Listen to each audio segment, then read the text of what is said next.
Hello. I know you know who I am, Nina Spadaro. I can take those off now that I don't need to look at the computer to try to read these little words on there. Welcome to week 3 of your internship B, and I get to do this again with you, which is great. You guys are wonderful and have been very welcoming to me. So this week, it looks like the discussion is about multicultural competence, and I know that every term, week 3, it seems, you talk about multicultural competence, right? And had an interesting question posed to me at Res 2, and I don't know if that's relevant for you, but I thought it might be a good thing to kind of share. And it was what I might say is a crazy question, but a sad question as well. The student said, okay, so how do you actually use multicultural competence in a counseling session? How do you practically do anything with it? And when I heard that, I thought that's a crazy question because you've been studying it so much, but maybe not in a very nuts and bolts fashion. So it's not a crazy question, it's a good question, but it's crazy and sad that maybe some of you might not have a clue. And maybe you do, and you might have more of a clue than I do. But let me just share a little bit about one concept, which is broaching.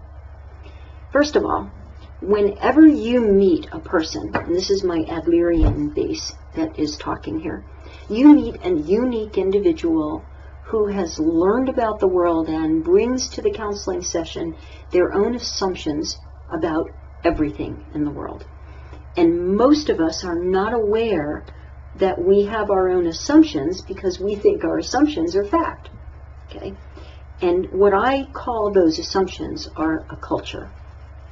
Because, for instance, if I meet someone who assumes that the world is a problem, that life is a series of problems, then that person has a culture of problem seeing and problem solving in the way that they approach their world.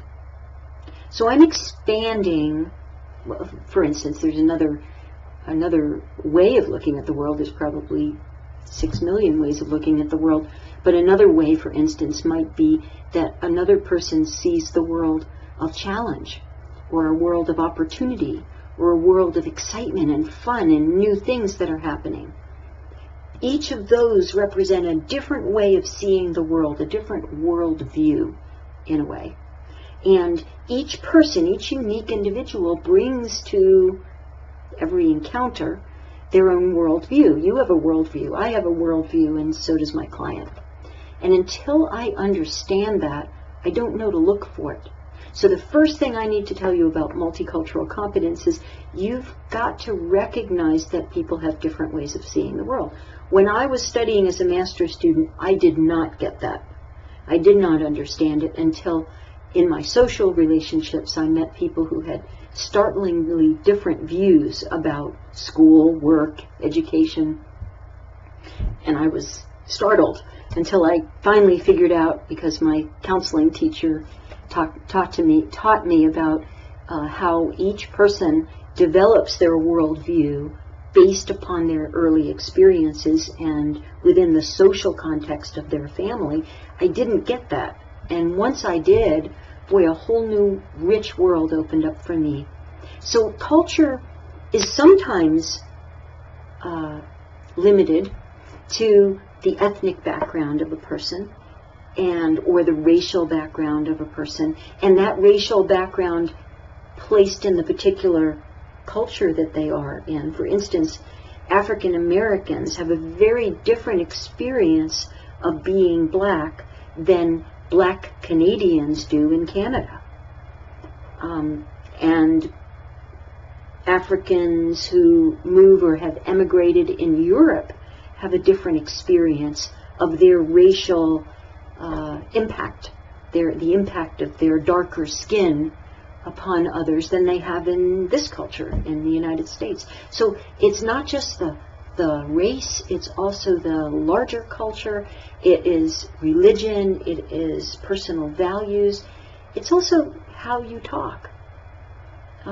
It's whether you come from a country or a rural area, or whether you come from a city environment or an urban environment. There's just so many different wonderful facets to culture. So each individual that you meet comes from somewhere and identifies themselves in many different ways.